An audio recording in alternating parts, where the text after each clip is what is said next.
집중 분석 이슈타임 시간입니다. 오늘은 펠리츠 투자앤리서치 김민수 대표와 이야기 나눠보도록 하겠습니다. 안녕하십니까? 네, 안녕하십니까? 자, 먼저 오늘 이슈와 관련한 뉴스부터 화면으로 만나보시겠습니다. 자, 매일경제 기사인데요. 올 배당 시즌 금융주 눈에 띄네라는 제목입니다. 연말 배당 시즌이 다가오면서 금융주 주가가 급등하고 있다. 코로나19 사태에 따라 저금리가 장기화하면서 금융주는 올해 들어 주가가 부진했지만 상대적으로 배당은 지난해와 비슷한 수준으로 지급할 것으로 예상되기 때문이다. 특히 외국인 지분이 높은 금융지주사 주가가 두드러지게 오르고 있어 주목을 끌고 있다라는 내용입니다. 자, 저금리 기조가 장기화하고 있는 가운데 은행주, 금융주의 배당 수익이, 배당 매력이 부각되면서 최근에 금융지주사 주가가 상당히 강한 모습을 나타내고 있습니다. 타이밍 측면에서나 또 종목 측면에서 여전히 투자 기회가 남아있는지 살펴보도록 하겠습니다. 자, 최근에 금융주 주가가 상당히 아주 강한 모습을 보이고 있죠. 네. 앞서 코너도 금융주 얘기했던 것 같은데요. 네. 그만큼 시장의 핫한 상황이 아닐까 생각되고 있는데 그런 쪽으로 봤을 때 지금 금융주가 대표적인 시장 소외주죠. 아직까지도 시장 대비해서 올해 기준으로 보게 되면 못 올라왔다라고 네. 보는 게 맞는데요. 그러다 보니까 이제 KB금융 같은 경우 지금 주가가 최근에 올라왔다고 하더라도 연초 대비해서 아직 마이너스 12%대, 네. 신한지주는 좀 더 심합니다. 아직 마이너스 30%대다 보니까 그렇군요. 이런 차원에서 실적이 아주 크게 떨어지는 것도 아닌데 좀 너무 심한 거 아니냐라는 분위기 쪽에서 변화가 이어진다고 봐야 될 것 같고요.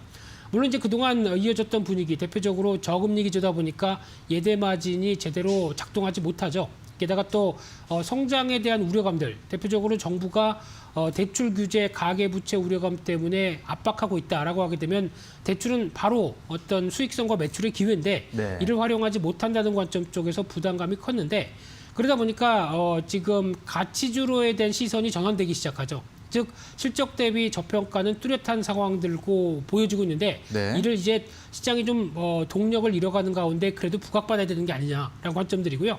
게다가 또 기관이 한 10월 달 들어서면서부터 금융주에 대한 매수세가 조금씩 더 늘어나기 시작하면서 또 찬바람이 불면 배당주죠. 그런 어떤 배당 메리트까지 부각이 되다 보니까 대표적으로 KB금융 같은 경우도 지금 올해 예상 수익 대비해서 PER 5배 수준밖에 안 되고요. 네. PBR은 0.4배. 게다가 배당은 한 5%가 넘는데 이런 종목들은 지금 사야 되는 게 아니냐라는 관점들이 높아졌다고 봐야 될 것 같고요. 또 두 번째로 보험주를 보게 되면 보험주도 일단 코로나19 사태에 대한 수혜 쪽으로 바라볼 수 있죠. 왜냐하면 사람들의 이동이 확연히 줄어들다 보니까 그에 따라서 자동차 사고를 중심으로 손해가 많이 줄어들 수밖에 없죠. 그러다 네. 보니까 이에 따라서 실적 호조가 2분기에 벌써 보여줬다라는 쪽도 눈여겨볼 수 있는데 마찬가지로 세 번째 증권주 같은 경우도 당연히 실적이 좋아질 수밖에 없겠죠. 동학개미 운동에 따른 수혜 쪽으로 보다 보니까 어제 나왔던 현대차증권 실적이 처음으로 최근에 발표된 걸로 보여지고 있는데 예. 사상 최대 실적의 분기 실적을 발표했죠. 네. 그러다 보니까 이런 분위기가 일단 금융주를 끌어올리는 동력이라고 봐야 될 것 같습니다. 네, 그렇군요. 자, 금융주 그동안 대표적인 시장 소외주였는데 최근 들어서 상당히 또 많은 관심을 받고 있습니다. 말씀하신 대로 어제 현대차증권이 분기 사상 최대 실적을 발표했고요. 또 네. KB금융도 상당히 좋은 후실적을 발표했는데 오늘은 또 하나금융지주가 장 마감 후에 실적을 발표할 예정이고요. 현재 금융주의 실적 흐름 또 앞으로의 전망 어떻게 봐야 됩니까? 네, 일단 지금 4대 금융지주만 본다라고 하게 되면 이 네. 3분기 실적 관련된 동향을 봤었을 때 일단 화면에 보이시는 것처럼 일단 무엇보다 실적 그렇게 크게 떨어지지 않습니다. 네. 대표적으로 KB금융은 예상치보다 훨씬 더 잘 발표했고요. 그렇죠. 그리고 신한금융도 물론 밀리긴 하겠지만은 어떤 다른 기업들에 대비해서 코로나19 사태 때 크게 수익성이 훼손되는 것에 비해서는 상당히 선방할 것이다라는 관점 쪽에서 지금 바라보고 있는데 네. 대표적으로 KB금융 같은 경우 어제 발표했던 실적을 분석해 보게 되면 순이익이 1조 1,600억까지 나왔습니다. 네. 그러다 보니까 작년 동기 대비해서 한 24% 늘었고요.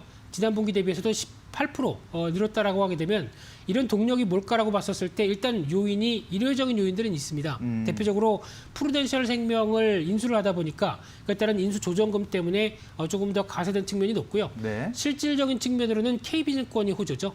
특히 실적이 당연히 KB그룹의 앞선 어떤 브랜드를 달고 있다 보니까 그에 따라서 어떤 거래 수수료가 늘어났던 부분들 또 이어지고 있는데 그런 쪽에서 그러면 마냥 좋기만 하겠느냐라는 쪽도 일단 생각해 볼 필요가 있겠죠.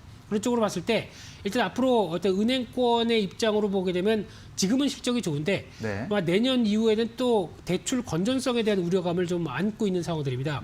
대표적으로 이 코로나19 때문에 이제 대응 방안을 위해서 예. 정부와 이제 어떤 금융 지원 방안에 대해서 같이 합의를 하고 지원을 했는데 그렇죠. 이쪽이 내년 3월이 일단 만기인데요.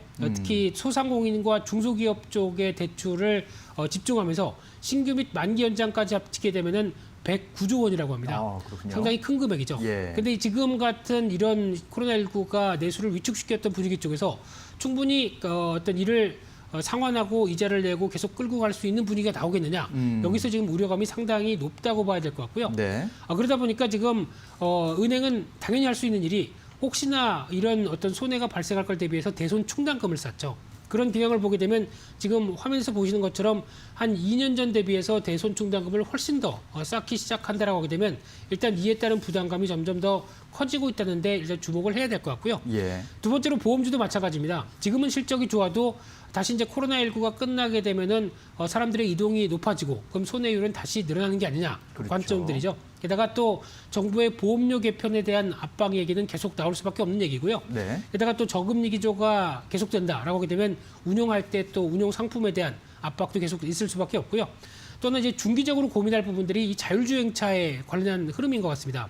특히 자율주행차가 이제 본격적으로 시대가 도래하게 되면 자동차들이 알아서 이제 교통 신호나 이런 부분들 다 지키면서 그리고 또 이어진다고 했었을 때 상대적으로 손해율이 떨어질 걸로 보여집니다. 그러면은 그에 따라서 장기적인 보험사의 먹거리도 고민해야 될 시점이라고 생각되고 있기 때문에 네. 이런 점들도 생각을 해야 될 것 같고요.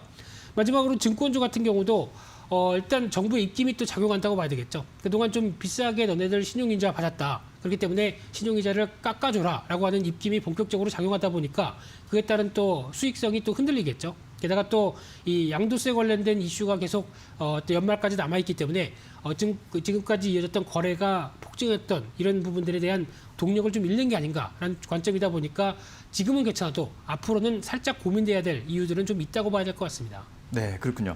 자, 말씀해 주신 걸 종합해 보니까 네. 상당히 매력적인 어떤 그 지금 투자 기회인 것 같기도 하면서 네. 상당히 또 주의해야 할 점도 많다라는 생각이 듭니다. 뭐 네. PER, PBR, 배당 수익률 이런 측면에서 봤을 때는 투자하지 않을 이유가 없는 그렇죠. 그런 상황인 것 같지만 또 향후 나타날 수 있는 어떤 리스크 그런 변수들은 분명히 알고 결정을 내리시는 것이 투자자 입장에서는 좋겠다라는 생각이 들고요. 또 우리금융이 최근에 또 이제 뭐 이슈가 있는 게 M&A 이슈가 있지 않습니까? 네. 그동안 이제 캐피탈이나 저축은행 갖고 있지 않았는데 아주캐피탈과 아주저축은행 인수를 오늘 이사회에서 결정하는 것으로 지금 예상이 되고 있는 상황이고요. 네.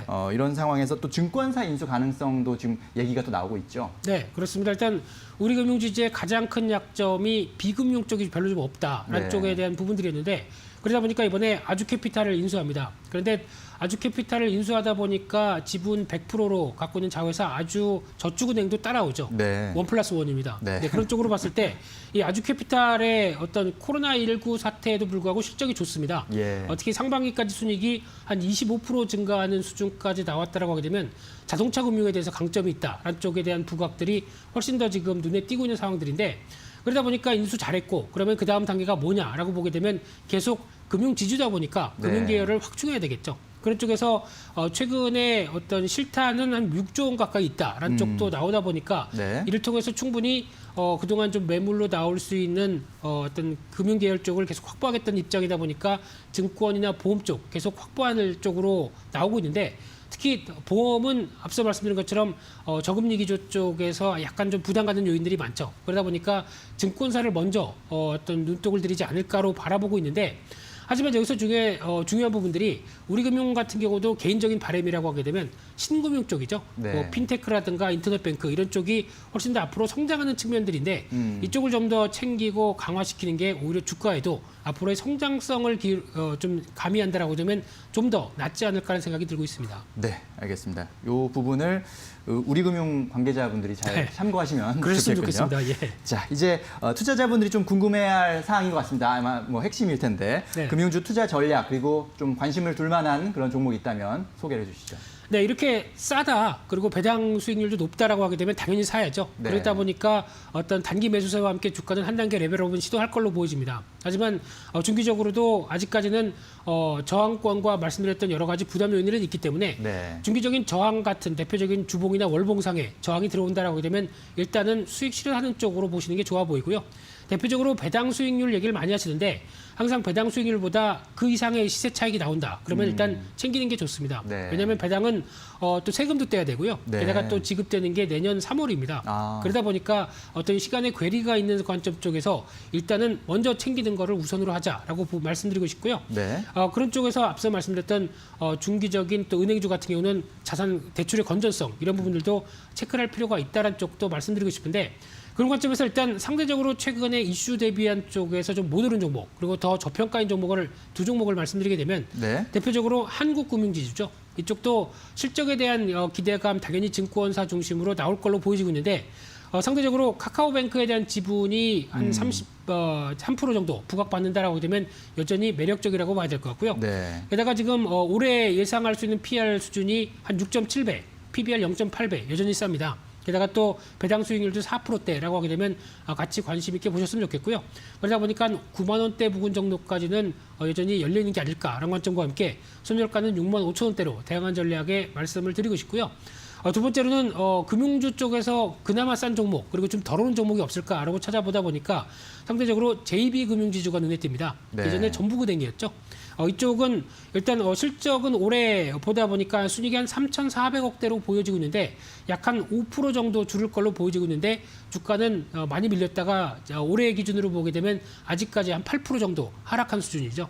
그러다 보니까 지금 연중으로 봤을 때는 그렇죠. 그러다 보니까 오히려 최근에 이제 고개를 들고 있는데 네. 뭐 DB금융지주나 나머지 BNK금융지주 이런 어떤 지방은행의 금융지주보다는 아직 상승폭이 좀 덜했다라는 관점 쪽에서 지켜보고 있는데요. 올해 예상 순이익 대비해서 PR을 계산해 보니까 2.9배입니다. 3배도 안 됩니다. 예. 이런 저평가면은 당연히 관심이 필요하다고 봐야 될 것 같고요. PBR은 0.3배, 뭐 3자를 상당히 좋아하는 쪽인데 네. 안 좋은 쪽이죠. 그러다 보니까 훨씬 더 좀 저평가는 좀 돋보인다라는 관점들인데 배당 수익률도 6% 정도 됩니다. 네. 그런 쪽에서 적어도 배당 수익률 이상은 챙길 수 있지 않을까라는 관점들. 그러다 보니까 목표가는 일단 한 6천 원대로 설정할 수 있을 것 같고요. 손절가는 4,300원대로 다양한 전략에 포커스를 맞추겠습니다. 네. 자, 이제 연말 배당을 앞두고 배당 투자에 대한 관심이 높아지고 있고 그러다 보니까 금융주에 대한 관심도 높아지고 있는 것 같습니다. 금융주에 대해서 잘 꼼꼼히 따져보시고요. 앞으로 어떤 리스크가 있는지 변수가 있는지도 잘 체크하시면서 투자 기회 잘 잡아가시기 바라겠습니다. 오늘 말씀 잘 들었습니다. 감사합니다. 감사합니다.